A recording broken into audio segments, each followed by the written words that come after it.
guys, I'm in the Crystal Empire, and as you can tell, there is snow everywhere. You know what that means? King Sombra is back. Yes, he is finally back. Oh boy, I don't think Twilight would agree with what I'm saying right now, but I'm so happy he's back. I love this character, and in today's video, I'm going to show you how I made my very own King Sombra My the Pony figure, because Hasbro never made one and I don't want to use a My the Pony figure as a base for this custom because of a few reasons I'm going to explain right now. So basically, my point is there will be too many body mods if I use a pony that I already have to make this custom than to just make it from scratch. I'd rather sculpt the entire thing than to do a lot of body mods and using glue and stuff to be sure that nothing falls off from the plastic. It never happened to me, but I don't want it to happen. So I'd rather just sculpt it from scratch and be happy that I can do any body shape I want easily than just having to cut up plastic and glue it back together and stuff like that. I'd rather sculpt it than modify a pony I already have, because I think it's gonna be way too long to modify a pony than just sculpt one from scratch. This is my thought process. The first thing I did was an aluminum core for the head and the body. I made it smaller than the size I wanted because the clay is going to add some thickness. And making an aluminum core for the head and the body makes the pieces lighter, and also that way I use less clay. Then I started to sculpt the head. First, I tried to get the basic shape and size of the head.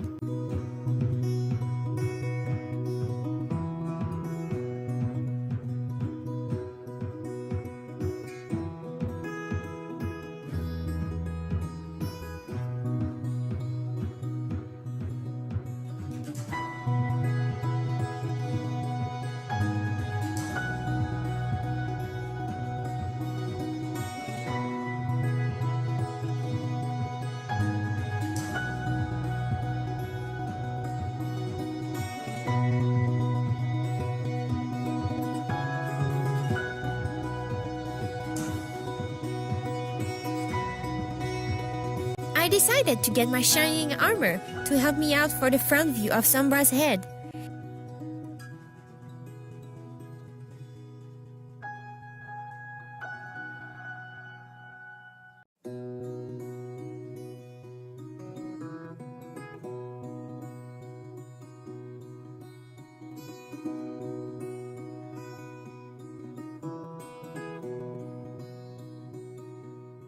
Using my X-Acto knife, sculpting, and blending tool, I shaped the head and gave him his evil smile.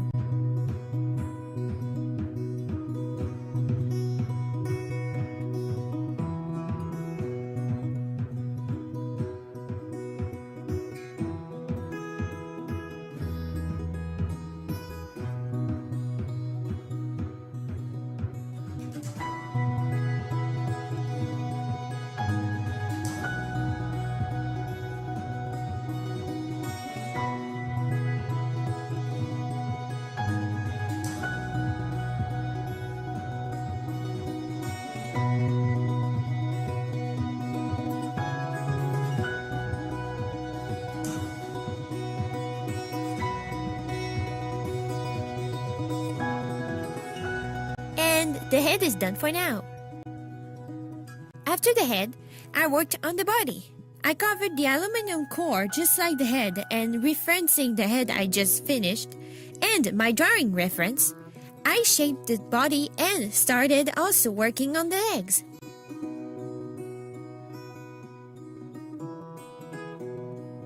The legs each have a metal armature to make them stronger.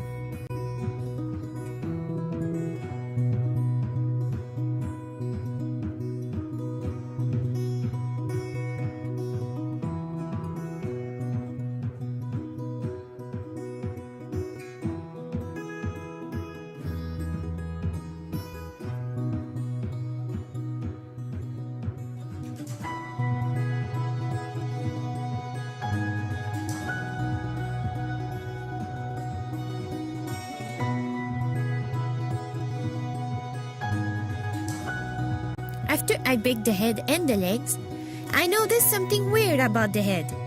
There seemed to be a spot where the clay expanded, making a bump. There was probably a small hair pocket between the aluminum and the clay. I simply carved it and sanded it off. I attached the baked legs to the unbaked body with more clay, trying my best to make them even.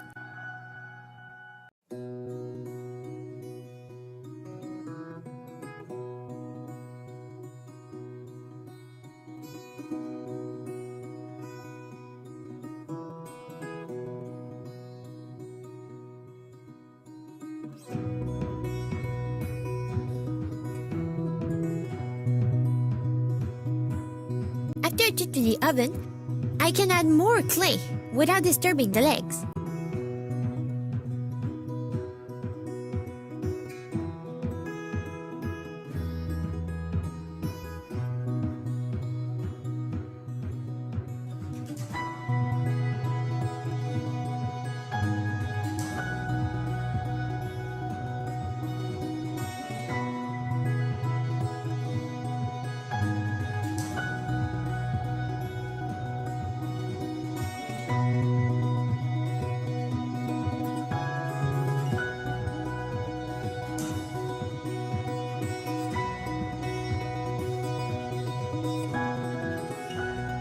I sculpted his unique body shape, and after much blending and a trip to the oven, that's what the body looked like. I also added fangs to his smile, because I forgot to earlier, and it was too hard to do to record.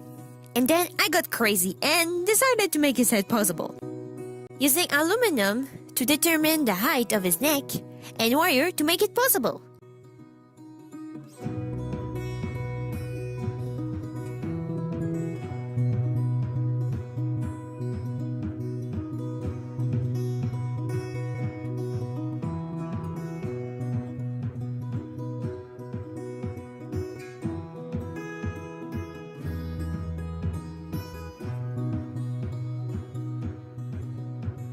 I use more clay to secure the aluminum and also get the right shape of the neck.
After baking it while it was still hot but not enough to burn myself, I cut off a piece because I was going to sculpt a part of the neck onto the head, and I didn't want the neck to be too long.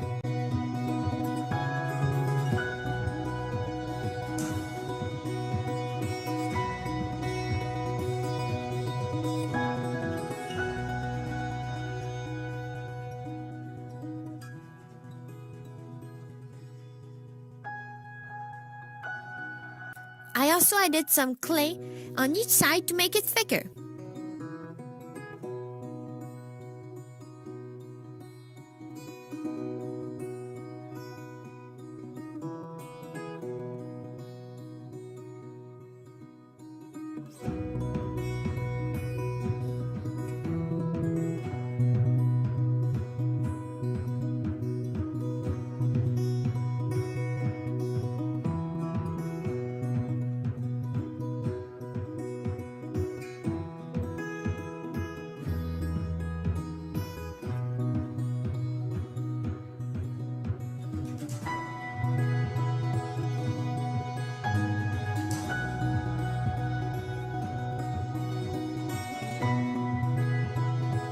also used a piece of parchment paper to prevent the head and the neck from sticking together.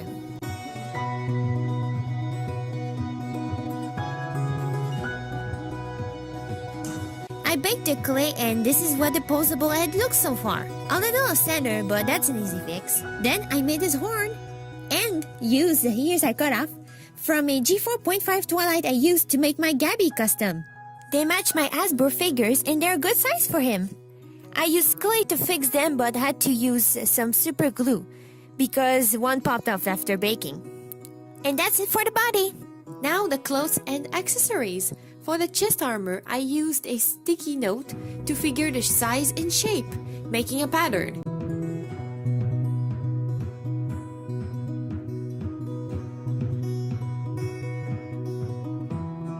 I did the same for the cape.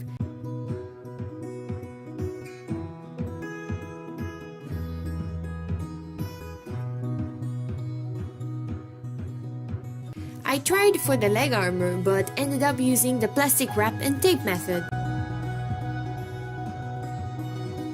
I drew the pattern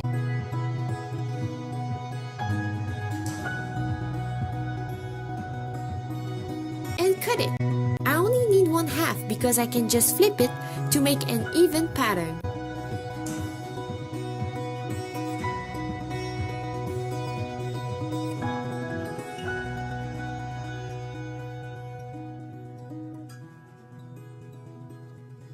I drew this pattern on paper and cut it out.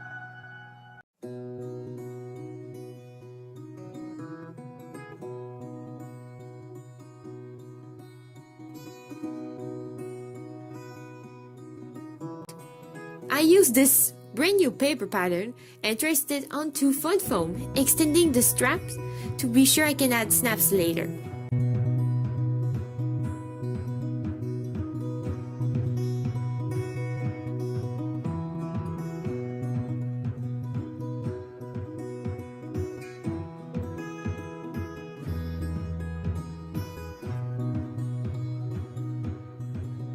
After tracing all my pieces, including the chest armor, I cut them all out. Then, using the heat from a candle and being really careful not to burn myself, I shaped the foam pieces directly onto his body. I had to modify the chest armor a little to make it fit around his neck.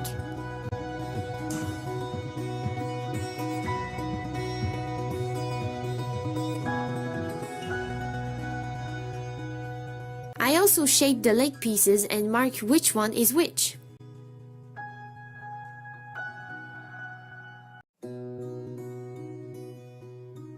After that, I cut out the sole for each boots and glued them together with super glue. I did this off camera while wearing gloves because it was pretty hard. And I also added snaps on each of them so they don't slide off the legs. I also added snaps on the neck piece with super glue. Then I worked onto the helmet. I didn't make a pattern, I just tried to make it as I went, trying my best to make it as close as I could to my reference.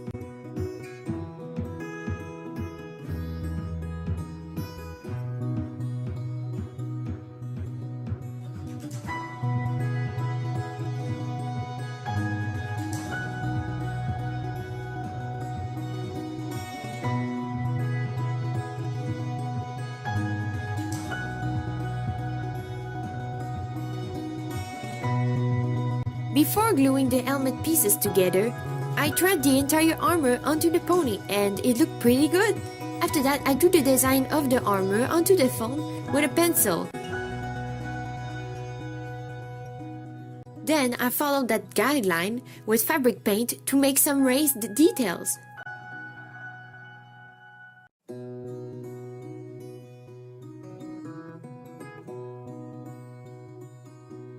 And before painting the dried armor pieces, I had to glue the helmet together, and I managed to record myself even though I was using super glue. But I also was wearing gloves to protect myself from getting my fingers glued together.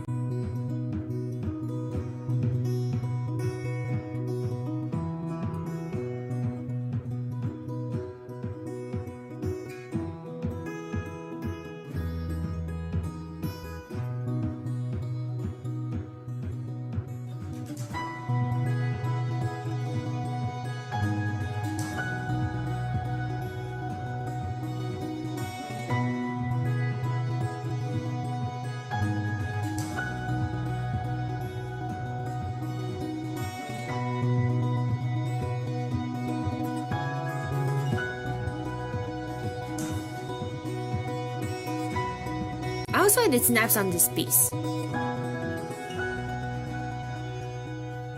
After the glue was dry, I started painting all the armor pieces with a coat of black paint to prime the surface, and also it helps the silver paint to be more vibrant.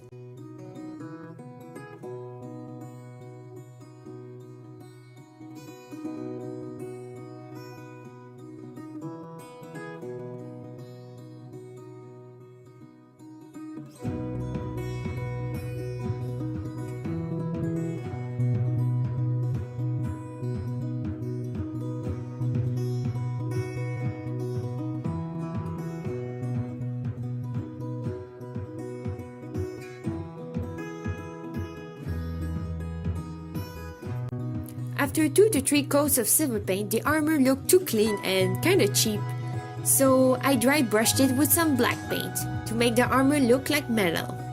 You can see the difference it makes, it's really cool. And this is what the armor pieces look like after dry brushing them. And then I tried to make his royal cape. I ended up making it off camera because I messed up a lot. And because I'm not that great at sewing.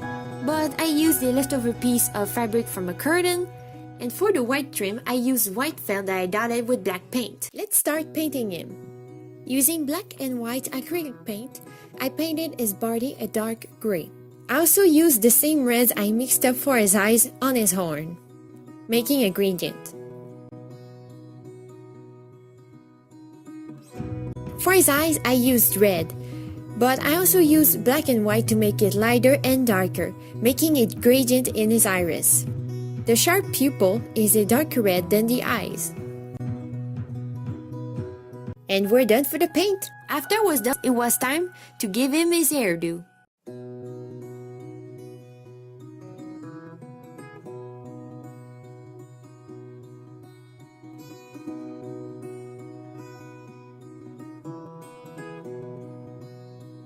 I ended up adding some extra hair wefts to hide the empty space caused by the helmet strap.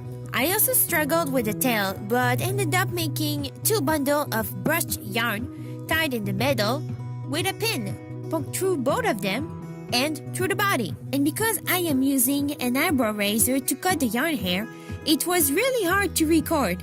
So I just cut his hair and tail off camera, and even without the camera in front of me, it was pretty hard. But in the end, it worked out. Now that everything is done, let's dress him up and see the final result.